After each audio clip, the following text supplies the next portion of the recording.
Hold to God's unchanging hand.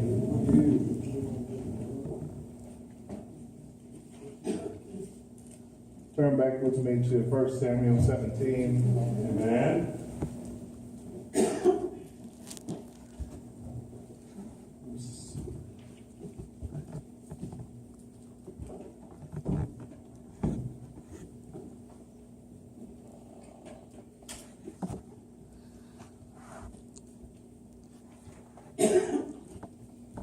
17, 18, and 19, 1 Samuel 17, we find these words. And Jesse said unto David his son, Take now for thy brethren an ephah of this parched corn, and these 10 loaves, and run to the camp to thy brethren. I want to use for a subject this morning for a little bit of time, dirty jobs. Ask your neighbor this question. Neighbor, have you ever had to do a dirty job?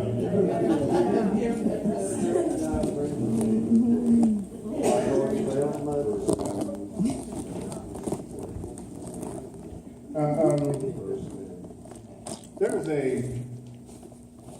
TV show on the Discovery Channel called Dirty Jobs. Yeah. Mike Rose spends a whole lot of time going from place to place, Amen. all over the world and not just this country. That's right. I like it. But interviewing people and spending a day with these people doing their dirty jobs. Yes. Many times we enjoy the accoutrements of life without ever stopping to realize that in order for us to enjoy some of the stuff that we enjoy, somebody's got to do a dirty job. Amen. Somebody has to get their hands dirty. I remember on one episode, he was with a pig farm. And I was remembering as he was talking to the pig farmer, and they were going around, and he had all this stuff on, and he was trying to catch a pig, and they were talking about the process of raising, and then move pigs and going to slaughter with them and all that, and how dirty and muddy he got. And I thought, in order for my sons to have bacon, somebody's got to do a dirty job. In order for somebody to get a pork chop, somebody's got to do a dirty job. Right? He went from place to place, and he went to a power plant, and he was talking with some of the people that work, in some of those jobs. And in order to keep the lights on, somebody's got to be willing to get their hands dirty. And isn't it interesting how all of us want to be treated good? All of us want to live in nice conditions. All of us want to be able to enjoy nice things, but not all of us want to do dirty jobs. There used to be a time when for some of us the only job we could get was a dirty job. Whether it was working on a farm or doing something in your local hometown, sweeping the floors or sweeping the streets or doing something, particularly we had to do some dirty jobs. But we've grown past that now. We can go to college, we can go to high school, we can do all this stuff, we can get our hair done and our nails done, and now people don't like to do dirty jobs. We don't want to cut our own grass no more. We don't want to wash our own clothes and do all those things because for some of us, those are just dirty jobs, and I don't want to get dirty. These hands? You want me to get these hands dirty? No, I'm not doing a dirty job. Matter of fact, I went to college and I got a degree just so I didn't have to do a dirty job. But in life, every now and then, as father, as husband, as sometimes just because I'm alive, I find myself having to deal with dirty jobs. And it is interesting, sometimes in life as Christians, we say that, our Heavenly Father is God of all. He is King of kings and Lord of lords. But every now and then he puts us in a place where we have to do dirty jobs. Yeah. And if I'm the child of a king, I feel like I should have servants that should have to do the dirty job for me. But every now and then he says, Kevin, you go down and do this, or you go down and do that. You go to this place or that place. You go through this situation or that situation, and I find myself in the dirt doing dirty jobs. Matter of fact, that's the problem with some of our churches we're making. Everybody said they love Jesus, but everybody don't want to do the dirty jobs around the church. Amen. Dirty jobs. Amen. But I stopped by this morning just to give the church a word, to let you know that if you find yourself in the midst of a dirty job, don't give up, don't get upset, don't get beside yourself, because God may have put you in that dirty job for a particular reason. Yes. That's what brought me to the text this morning. For in the text, we see David not as a conquering king, David not as the hero of the nation, but David as the son of his father, and he's doing a dirty job. Well, let's be honest now. This is not the first dirty job David has done. Amen. And I know you're looking at saying in the text, how was this a dirty job? Because the text says that David was out doing his work for the day, and his father Jesse called him into the house and said, "Come here, boy. I need you to do something and take your brother some lunch." And then take their captain some lunch and tell me how they're doing. And many of us would say, "Well, he's going on a field trip and he's taking somebody lunch. How was that a dirty job?" Well, every dirty job is a job that not necessarily gets you dirty. Because here is David, the son of Jesse, who is from Bethlehem, Judea, and Jesse has a lot of stuff. He's a rich man that has a lot of servants. And isn't it interesting, he is sending his youngest son on a mission usually reserved for servants. This job is below David's station, and he understands that. But if history serves us correctly, almost every job that Jesse gave David was a job that should have gone to a servant. And the first thing I want to point out this morning is don't despise being in the dirt. There's a lesson in the dirt.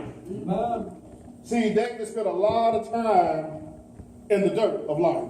Right. David was a shepherd. The scripture doesn't tell us that any of his other brothers, any of his other 7 brothers, ever worked in the dirt. Right. But Jesse made him a shepherd. If you matter of fact, if you go back one chapter to chapter 16, when Samuel shows up at the house after God had gotten mad with Saul, Samuel says to Jesse, bring me your son. Because I'm going to anoint one of them. And all of David's brothers get paraded in front of him. None of them get anointed. Jesse had to even call David in out the field. Left them out there working in the hot sun while everybody else was inside in the shade. Thank you, Lord. But David was the one God picked for his purpose. And so we have to not despise God allowing us to go through dirty, dark situations to deal with something he doesn't make other people deal with, because sometimes there's preparation in the dirt. Where do you get that from, preacher? Later on, David, when he gets ready to go before Goliath and everybody gets upset, David looks up and says, God brought me from I was tending my father's sheep, and God saved me from the lion and the bear. And just the same way as he saved me from them while I was tending sheep, God will save me from this man too. See, in the dirt, there are lessons that we learn. There are experiences that, everybody, I feel like everybody wants to be at the mountaintop. But nobody wants to climb the mountain. That's true.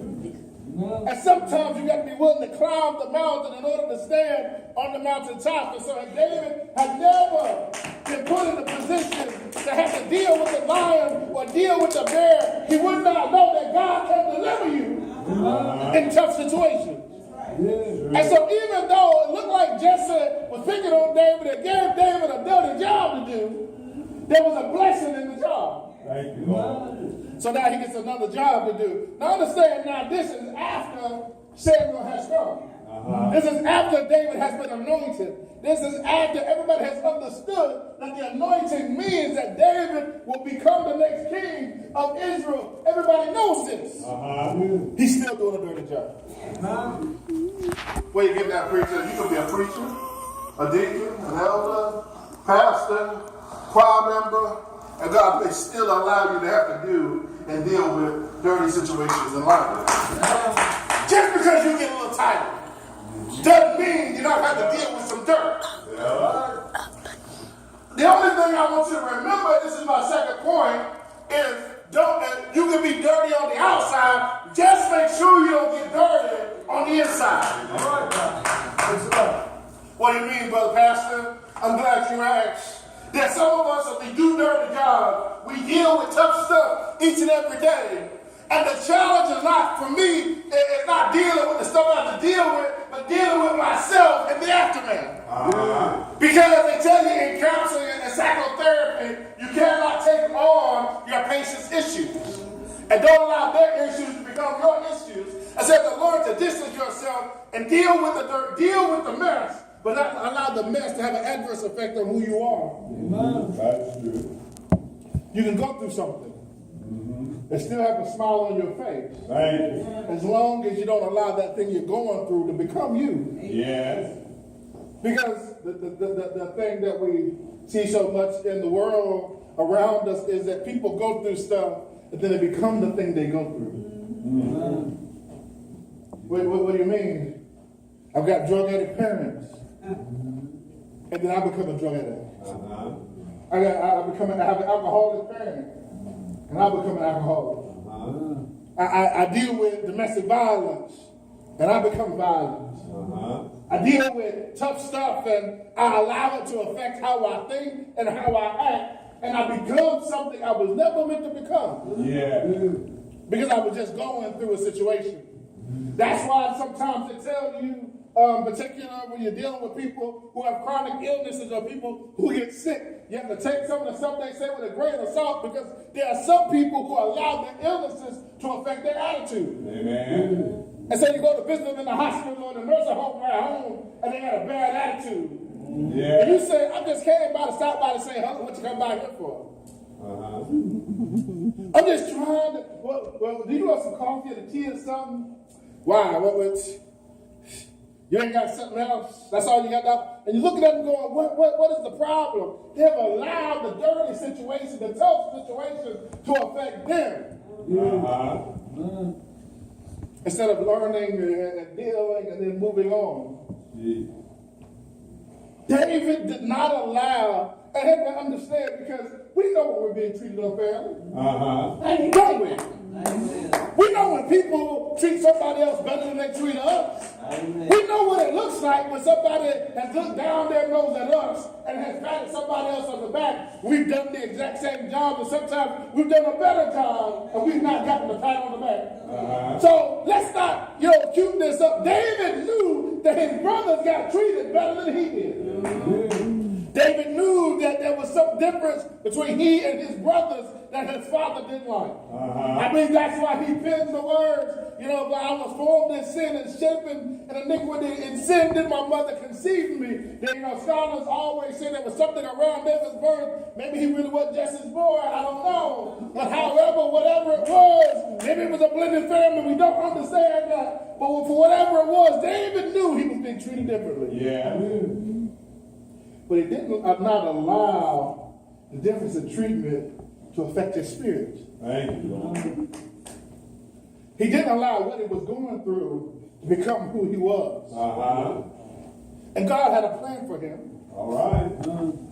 So the scripture says that David got up early in the morning and went on this journey that was, and here's the other thing you have to understand in the journey.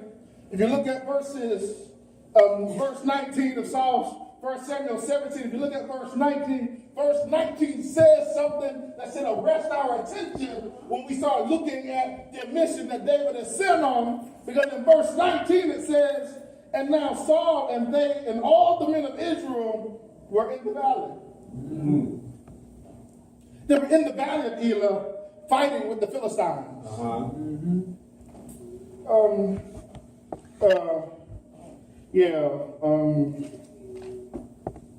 If you love somebody, you're going to send them into a fight. Mm. If you care about somebody, you're going to send them into the valley where you know they're killing everybody. Come on. Let's think about this. Mm-hmm. He's sending his baby son into a situation that he might not come back from because the war is going on. All right. So if you back up a couple of verses, at the beginning of the chapter, the Bible says at the beginning of the chapters that the Philistines were on one mountain, the Israelites were on another mountain, and there was a valley between them. But now they're in the valley. In the valley. And they're fighting. And you want me to go find my brothers in the midst of a fight and take them lunch. I'm just reporting what's in the text. Oh my God. What parent would send their child into a fight? Maybe this is one of those things where maybe this is they call it assisted suicide. Maybe this is one of those things where he's trying to, in a very roundabout way, cause the demise of his son so he doesn't have to deal with his destiny. Mm-hmm. See, the problem in the text is that the issue that I have is that David has a destiny.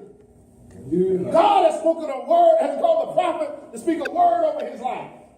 And everybody knows that David's destiny is greatness. Well, let me back up to Jeremiah chapter 8. God says, for I know the plans I have for you. Plans to prosper you. God has plans for each and every one of us. Yeah. And those plans are good plans. Yeah. Those plans that God has an intended destiny for each and every one of us. Yeah. But the problem that we run into sometimes is we allow other people and their actions and their motives to derail us from our destiny. Yeah. And so I asked the question when I looked at the text. I said, is the father trying to kill the son so he doesn't reach God's destiny for him? Because why else would you send him to the valley when you know they fight? Send him to the place where you know that people are being killed. Yeah. But there's the beauty of knowing God when you've already been in tough situations. David just goes on and is obedient. Right. And it is in the valley that David finds his destiny. Yeah. I tell people all the time, I get mad with God sometimes because God causes me to have to go through some stuff that I don't want to deal with. Mm-hmm. But more often than not, in the midst of that valley moment, I realize my destiny is in the valley. The road to my destiny is in the valley. Yeah. And the place that sometimes hurts me the most is a place that also may bless me to become who God has designed me to become. Yeah. For it is in the valley that David fights Goliath. Yeah. And so if David never goes to the valley, y'all get where I'm going? Uh-huh. And that's why you can't get mad at those people who try to push you in the valley. Mm-hmm. Because what the Bible does say, what Satan meant for evil, God meant for good. Yeah. And so God will allow those people who hate on you, those people who don't like you, those people who lie on you, those people who misuse you, those people who mistreat you, and God will use their actions to push you to your destiny. Uh-huh. And, we get, and God allows them to give us menial tasks. And I say sometimes Christians have to be like the Karate Kid. I'm sure some of you remember the movie The Karate Kid. Yeah. You know, that Mr. Miyagi had Daniel's son, and Daniel's son was getting beat up by everybody. You know, the girls was tougher than him. And the Bible said in the movie, Daniel meets Mr. Miyagi, and Mr. Miyagi agrees to teach Daniel karate. However, when Daniel shows up to the house the first day to learn karate, he makes him paint the fence. And so he tells Daniel he's got to paint his fence. And so Daniel, is a little confused by this, because what does painting the fence got to do with karate? And he's very particular about the way in which he wants him to paint the fence, which slopes up and down and up and down. And so Daniel spends all day, a couple of days, painting the fence, up and down, up and down, up and down. So the next thing he gives him to do, comes back a couple more days later, he tells him to wash the cars. Then he makes him wash the cars in a particular motion. And they didn't wax the cars. They go wax on with his hand and wax off with that hand. And Daniel goes through all this thing, doing one thing after another, after another, after another. And one day Daniel, like us, when we get with God sometimes, get mad and just decides he wants to quit. He said, I thought I was coming here to learn karate. Don't just doing all your busy work.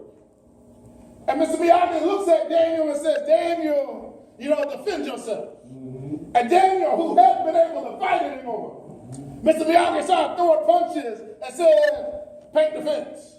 And Daniel, using the motion he had learned, paint the fence, is able to deflect the blow. And then he says, wax on, and he throws another punch. Daniel uses the wax on motion, is able to move another blow. And then, without telling Daniel what was coming, Mr. Miyagi just starts throwing punches and kicks, and Daniel was able to defend himself. Because what he didn't realize is what he was doing those dirty jobs. The lessons he was learning while doing the job were the very skills he needed to go on and accomplish his destiny. So I stopped by this morning to tell somebody, maybe you might be in a moment when you're doing a dirty job. Or maybe you're a karate kid this morning. Yeah. Keep on doing whatever God has got you doing.